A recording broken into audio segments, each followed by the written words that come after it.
கழிவுகள் தேங்கி தேங்கி நமக்கு நிறைய பிரச்சனைகள் வருது இல்லைங்களா?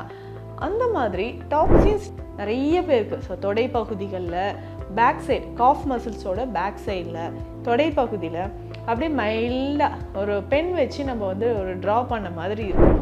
பிளட் வந்து அதில் ஸ்டாக்னண்ட் ஆகும். தேங்கி தேங்கி என்ன ஆகுதுன்னா பல்ஜ் ஆகி கொஞ்ச நாளில் சுகர் லெவலும் உங்களுக்கு அதிகமாகிடுச்சுன்னா அல்சர் வர்றதுக்கு வாய்ப்புகள் இருக்குது. நைட்டில் நிறைய பேர் நீங்கள் தூங்கிக்கிட்டே இருக்கும்போது காஃப் மசில்ஸ் ஒரு கிராம்ப்ஸ் வரும், பார்த்துருக்கீங்களா?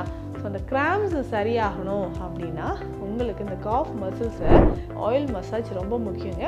சிம்பிளாக நீங்கள் வீட்டிலே இந்த ஆயிலை ரெடி பண்ணி நீங்கள் அப்ளை பண்ணிக்கலாம். இந்த ஆயிலை எப்படி ரெடி பண்ணலான்னு நான் சொல்கிறேன். இதுக்கு என்னென்ன மூலிகைகள் நமக்கு தேவைன்றதும் நான் சொல்கிறேன். ஹெல்த் கஃபே தமிழ் வியூவர்ஸ் அனைவருக்கும் வணக்கம். நான் டாக்டர் நித்யா, சித்தா ஃபிசிஷியன். உடலில் இருக்கக்கூடிய இந்த கழிவுகளின் தேக்கம், ஸோ கழிவுகள் தேங்கி தேங்கி நமக்கு நிறைய பிரச்சனைகள் வருது இல்லைங்களா? அந்த மாதிரி டாக்ஸின்ஸ் நம்ம உடலில் சேருது. அதாவது பேட் பிளட் அப்படின்னு சொல்கிறோம். ஸோ டீஆக்சினேட்டட் பிளட் நம்ம பாடியில் தேங்கக்கூடிய ஒரு விஷயம்தான் இந்த வெரிகோஸ் வெயின்ஸ் அப்படின்னு சொல்கிறோம். அதாவது நாள விபாதம் அப்படின்னு சொல்கிறோம். ஒரு சிலருக்கு இந்த வெரிகோஸ் வெயின்ஸும் நமக்கு வருது. ஸோ இந்த சிரை நாள வீக்கம் அப்படின்னு சொல்கிறது எதனால் நமக்கு ஏற்படுது? ஸோ இந்த நாளங்களில் நமக்கு வரக்கூடிய இந்த இன்ஃப்ளமேஷனாக இருக்கட்டும், அல்சர்ஸாக இருக்கட்டும், ஆரம்பத்திலே நம்ம வந்து கிளியர் பண்ணிட்டோம்னா, அதாவது சரியான ஒரு சிகிச்சை முறை எடுத்துட்டோம்னா நமக்கு இவ்வளோ அல்சர் வந்து சர்ஜரி பண்ணுற அளவுக்கு நமக்கு தொந்தரவு வராது. ஸ்டார்டிங்கில் இது எந்த மாதிரியான ஒரு சிம்டம்ஸ் நமக்கு தெரியும் அப்படின்னு கேட்டிங்கன்னா, ஸ்பைடர் வெயின்ஸ் அப்படின்றது நீங்கள் கேள்விப்பட்டிருப்பீங்க நிறைய பேருக்கு. ஸோ தொடை பகுதிகளில் பேக் சைடு காஃப் மசில்ஸோட பேக் சைடில் தொடை பகுதியில் அப்படியே மைல்டாக ஒரு பென் வச்சு நம்ம வந்து ஒரு ட்ரா பண்ண மாதிரி இருக்கும்.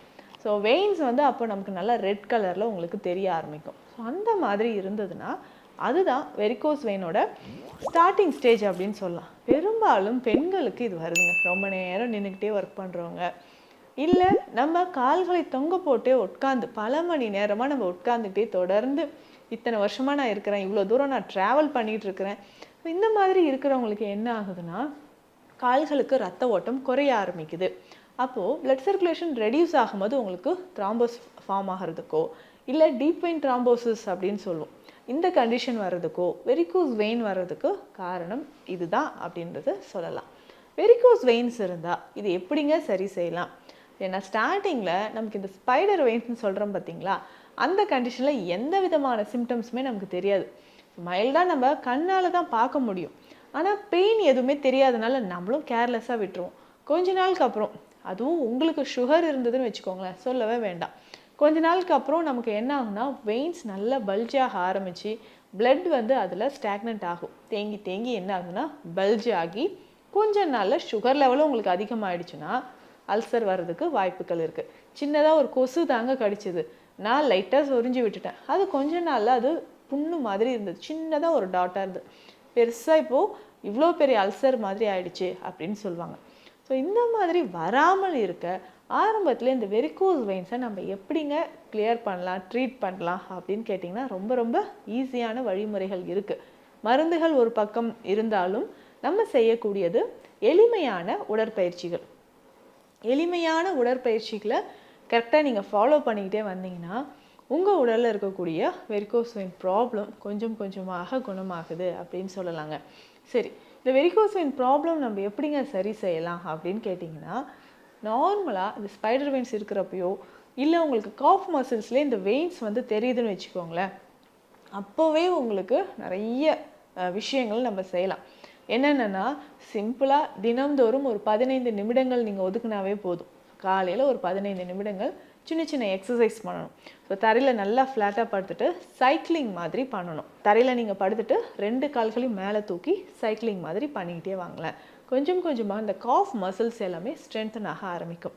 அடுத்து 2வது முக்கியமான பயிற்சி என்னென்னா, நீங்கள் ஸ்ட்ரெயிட்டாக நின்றுக்கோங்க.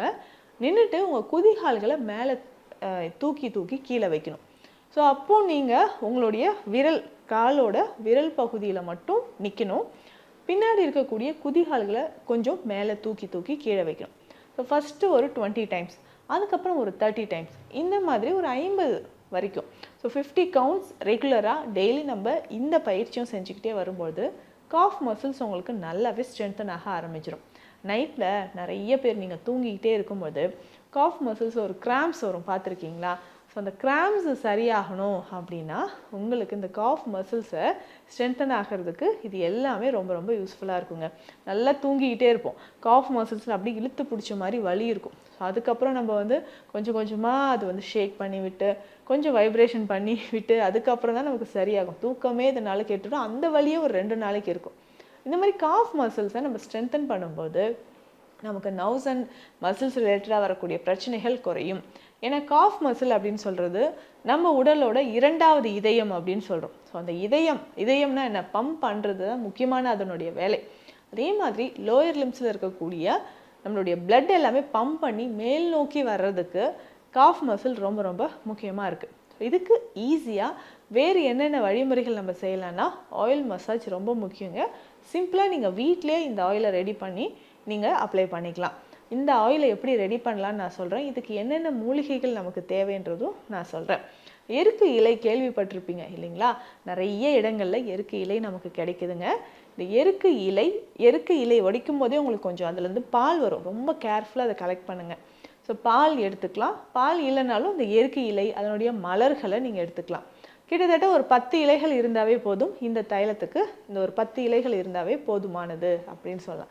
ஸோ என்னென்ன இந்த மூலிகைகள் சேர்க்க போகிறோம் அப்படின்னு கேட்டிங்கன்னா, இந்த மூலிகைகளை தனியாக நீங்கள் நாட்டு மருந்து கடைகளில் வாங்கிக்கோங்க. நன்னாரி, ஸோ நன்னாரி ஒரு 100 கிராம் நமக்கு தேவைப்படும். ஸோ நன்னாரி அப்படின்னு சொல்கிறது ரத்த ஓட்டத்தை அதிகரிக்கும். அது மட்டும் இல்லைங்க, உடலுக்கு குளிர்ச்சித்தன்மை அளிக்கக்கூடிய ஒரு முக்கியமான ஒரு மூலிகை. நன்னாரி ஒரு 100 கிராம் நமக்கு தேவைப்படுது. மிளகு அப்படின்னு சொல்கிறது இது எப்படி நம்ம ரெடி பண்ணணும்னு நான் சொல்கிறேன். மிளகு ஒரு 50 கிராம் தேவைப்படும். 50 கிராம் மிளகும் நம்ம முதல் நாள் இரவே பசும்பாலில் ஊற வச்சு நைட்டு ஃபுல்லாக வச்சுட்டு காலையில் இதை அரைச்சி எடுத்துக்கணும். அந்த பாலோடைய சேர்த்து அரைச்சி எடுத்துக்கணும். மிளகு இந்த மாதிரி அரைச்சி எடுத்துக்கணும். நன்னாரி அப்படின்னு சொல்கிறதும் தண்ணீரில் ஊற வச்சுடுங்க. நைட்டே தண்ணீரில் ஊற வச்சுட்டு அதையும் நம்ம உரல்லையோ இல்லை மிக்சிலையோ லைட்டாக அரைச்சி கொரப்பாக அரைச்சி எடுத்து வச்சுக்கலாம். இப்போ நன்னாரி மிளகு ரெண்டுமே நம்ம கையில் இருக்குது இல்லைங்களா? இதனோட வேறு என்ன சேர்க்கணும்னா நம்ம ஏற்கனவே எடுத்து வச்சுருக்க எருக்கை இலைகள். இந்த எருக்கு இலைகளை என்ன பண்ணணும் அப்படின்னா சின்ன சின்ன பீசஸாக ஃபஸ்ட்டு கட் பண்ணி எடுத்துக்கோங்க. கடைசியாக ஒரு கட்டி பூங்கற்புறம் அப்படின்னு சொல்லுவோம் இல்லைங்களா, இது நமக்கு தேவைப்படுது. ஸோ நல்லெண்ணெயில் நம்ம எவ்வளோ நல்லெண்ணெய் எடுக்க போகிறோம் அப்படின்னா ஒரு 1/2 லிட்டர் அளவுக்கு தேவைப்படும்.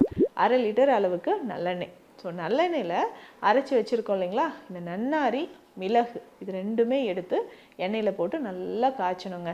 ஸோ காய்ச்சிக்கிட்டே வரும்போது இது பாதி அளவு நமக்கு தயாராகிட்டு வரும். அந்த டைமில் சின்ன சின்னதாக நம்ம கட் பண்ணி வச்சுருக்கக்கூடிய எருக்கு இலைகளை அதில் போட்டுடணும். ஸோ எருக்கு இலைகளை போட்ட பிறகு அது நல்லா பொரிஞ்சு வரும். ஸோ அந்த டைமில் நமக்கு ஆயில் ரெடி ஆகிடும். இதை என்ன பண்ணணும்னா உடனே ஃபில்டர் பண்ணி எடுத்து வச்சுக்கோங்க. சூடாக இருக்கும்போதே அந்த பூங்கற்புறம், ஸோ ஒரு சின்ன கட்டி அளவு பூங்கற்புறம் இருக்குது பார்த்தீங்களா, இதை உடைச்சி சூடாக இருக்கக்கூடிய தைலத்தில் போட்டு மூடி வச்சுருங்க. தைலம் நமக்கு ரெடி ஆகிடுச்சு. இந்த தைலத்தை எதற்கெல்லாம் பயன்படுத்தலாம்? வெரிகோஸ் வெயின் இருக்கிறவங்களுக்கு ரொம்ப ரொம்ப யூஸ்ஃபுல்லாக இருக்கும்.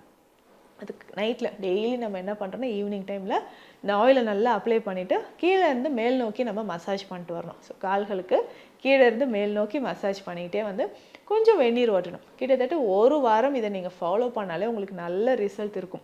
ரொம்ப நேரம் காலை தொங்க போட்டே உட்காந்துருக்கேங்க, இவ்வளோ தூரம் ட்ராவல் பண்ணிட்டேன், எனக்கு காலையில் கிச்சனில் நின்னாவே ஒரு 2-3 ஹவர்ஸ் நின்றுட்டே இருக்கிறேன், இந்த மாதிரியெல்லாம் இருக்கிறவங்க கண்டிப்பாக உங்கள் கால்கள் மேலே கவனம் செலுத்துங்க. வெரிகோஸ் வெயின் இருந்ததுன்னா இம்மிடியேட்டாக அதற்கான சொல்யூஷன் நீங்கள் எடுத்துக்கணும். இந்த தைலம் ரொம்ப ரொம்ப யூஸ்ஃபுல்லாக இருக்கும். இன்டர்னலாக உள்ளுக்கு சாப்பிடக்கூடிய மருந்துகள், சித்த மருத்துவத்தில் நிறைய மருந்துகள் இருக்குது. ரத்த சுத்தி சூரணம் அப்படின்ற ஒரு சூரணம் இருக்குங்க. இந்த சூரணத்தை வாங்கிக்கோங்க. இதில் பார்த்தீங்கன்னா பிளட்டில் இருக்கக்கூடிய டாக்ஸின்ஸ் ரிமூவ் ஆகிறதுக்கான எல்லா ஹெர்ப்ஸும் இதில் சேர்த்துருப்பாங்க. ஸோ ரத்த சுத்தி சூரணம், இந்த சூரணத்தை வாங்கிக்கோங்க. இது மாத்திரையாகவும் உங்களுக்கு கிடைக்கும். ஸோ டேப்லெட்டாக வாங்கினீங்கன்னா 2 டேப்லெட், காலையில் 2 நைட் 2 உணவு எடுத்தது பிறகு சாப்பிட்ணும். இந்த ரத்த சுத்தி சூரணம் 1/2 டீஸ்பூன் அளவுக்கு எடுத்து வெந்நீரில் கலந்து காலை இரவு 2 வேளையும் நீங்கள் பயன்படுத்திக்கிட்டே வரும்பொழுது உடலில் இருக்கக்கூடிய கழிவுகள் வெளியேறும், ரத்தத்தில் இருக்கக்கூடிய கழிவுகள் வெளியேறும், உங்களுடைய குடல் பகுதி சுத்தமாகுது. ஸோ வெரிகோஸ் வெயின் இருக்குனாலும் இந்த சூரணத்தை நீங்கள் தாராளமாக பயன்படுத்தலாம். இந்த பதிவில் உங்ககிட்ட நான் ஷேர் பண்ணியிருக்கக்கூடிய தகவல்கள் உங்களுக்கு யூஸ்ஃபுல்லாக இருக்கும்னு நினைக்கிறேன். மீண்டும் அடுத்த பதிவில் சந்திக்கலாம். நன்றி. இந்த வீடியோ உங்களுக்கு பிடிச்சிருந்தா லைக் பண்ணுங்க, ஷேர் பண்ணுங்க, கமெண்ட் பண்ணுங்க. மறக்காம ஹெல்த் கஃபே தமிழ் சேனலை சப்ஸ்கிரைப் பண்ணிட்டு பெல் பட்டனை கிளிக் பண்ணிடுங்க.